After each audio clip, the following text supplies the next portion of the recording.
For your ears only for the week of February 10th, including State of the Union, Valentine's Day, and digging out from Super Snow Nemo, I'm David Alpern. Busy week.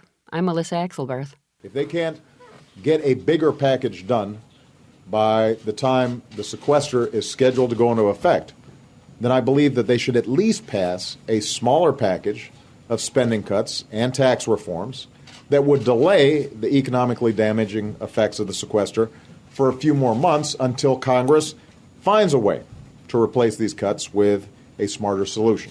Now, I've watched them kick this can down the road for 22 years that I've been here. I've had enough of it. It's time to act. This is not a game. This is reality.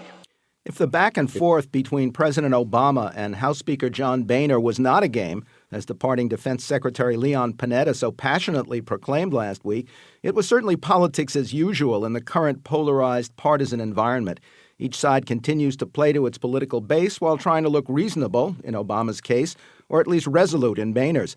And cuts in defense spending, whether dictated by the sequester, agreed to earlier by Congress and the president, or by some more limited tax and spending compromise, may well be the most critical issue for GOP and Democratic political prospects. To consider last week's jockeying over the deficit, defense, and the administration's increasingly controversial drone program, for your ears only, we're joined again by Princeton professor of history and public affairs Julian Zelizer, author of Jimmy Carter and Governing America. Welcome back to the program. Thanks for having me. Despite the president's call for compromise to at least delay the sequester, there are reports that both parties would actually prefer automatic cuts to making more hard choices. Polls have shown that Republicans are still likely to pay the higher political price for widespread pain the nation will feel. What's your view? Well, I think it's logical that the parties would rather have the cuts done automatically. They can say it's a result of dysfunction in Washington, no one being able to make hard decisions rather than having to take the blame themselves. That said, I think the polls are so bad right now about the Republicans in Congress, it could be like the mid-1990s when people do blame one party, even though the sides seem to be at loggerheads. In terms of defense capability, too, there are some military experts who say sequester could help cut away spending meant more for the benefit of members of Congress and the military-industrial heavyweights in their states and districts. You've written about this subject. How do you see it? Well, I think that's true. It's not as if military spending is carefully done and all of it is efficient and rational. A lot of it is pork barrel spending, money going to programs and to companies that are in the districts of powerful members. So forcing cuts, forcing hard decisions on spending, the benefit would be to streamline some of this and to eliminate some of the spending that's unnecessary. The problem is it's across the board, so it doesn't necessarily mean it will be done wisely. But that is something good that can come out of this process. Well, in fact, it was a Republican president and former general who first warned about the defense establishment dictating too much of American policy. Dwight Eisenhower, president in the 1950s, during his farewell address, talked about the military-industrial complex, and that's what he was speaking about, that our military decisions in terms of spending are often driven by politics, by what Congress wants for their districts, rather than what the country needs to remain safe. And he was very frustrated with that and never figured out a way around it. And a famous Mr. Republican in the Senate had similar views.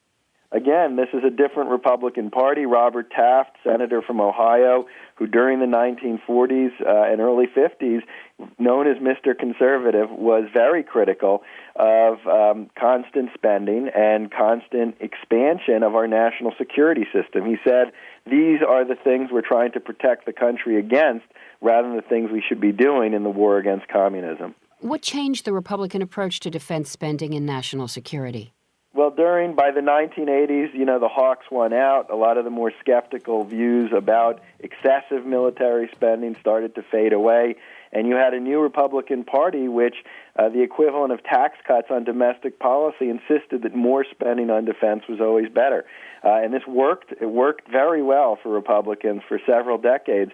And a lot of them are hesitant to rethink that or to come out and say, well, some military spending might actually not be needed. How do you see the politics developing over U.S. use of killer drones under secret ground rules that remain vague even after that leak of a classified administration memo last week? Can Republicans mobilize against such an effective tool against terrorists? Not really. I mean, the drones is really a continuation of President Bush's policies that the hawkish Republican Party have always said is necessary. So politically, it's very hard for them to come out and say we should be doing less or we should be more cautious in the fight against terrorism. That contradicts everything they've been saying, and it also shows that President Obama is pretty tough against terrorism. He's not a dove at all. And so my guess is they might talk about this for a while, but it's not the kind of issue they're going to want to hone in on. What about the argument that drone strikes tend to create more enemies than they eliminate, and the counterclaim that ending the strikes will still leave a lot of causes to attract more Islamist militants?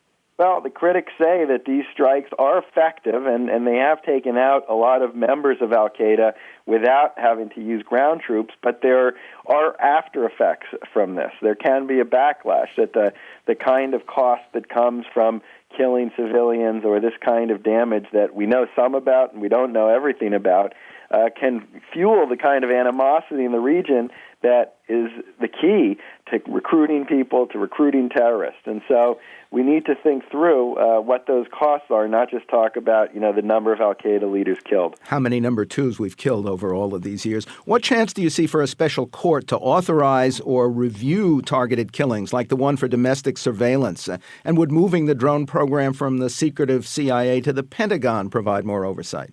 Well, it's possible to see some kind of special court. I mean, what that does for the administration is it actually helps to legitimate what they're doing. So one response to being criticized for excessive executive power is to set up a court, set up some kind of commission to basically say, well, that's okay, continue, now we've approved it. So I can see the administration being okay with that. My guess is they won't want it to be very strong. They won't want anything that will get in their way. Having the Pentagon do this might lead to more oversight. Obviously, the CIA is the most insular of the agencies. But in general, I think this drone program will be protected, and you're not going to see a lot of revelations or information about what's going on. Now, on the political battlefield at home, what did you make of Karl Rove switching gears from pro-Tea Party to support for more moderate conservatives with broader appeal and a lot less likelihood of embarrassing other GOP candidates?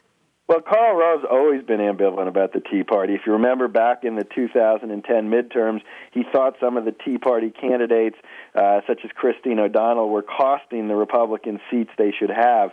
And he always argued the Republicans would have the Senate if it wasn't for some of these fringe Tea Party candidates. So while at the end in 2012 he was trying to ally with them, I think Rove and a lot of the Republican establishment doesn't like the Tea Party. They're nervous about them. They're a force they want to use for their benefit, but they're not totally comfortable with, and they're very worried that the force takes over rather than them controlling the Tea Party. So this is a logical outcome of 2012, and I think you're going to see a real effort by the Republican leaders, the people who control the money, the people who control the politicians, to stifle the grassroots. Princeton professor of history and public affairs Julian Zelizer is the author of Jimmy Carter and Governing America. Quote from the news, she should shut up. That was New Jersey Governor Chris Christie, much discussed as a GOP presidential possibility after a former White House physician said his admitted obesity was, quote, almost like a ticking time bomb that could lead to a stroke or heart attack in the Oval Office. Next, the legacy of Libya on security for diplomats, arms to Syria, for your ears only.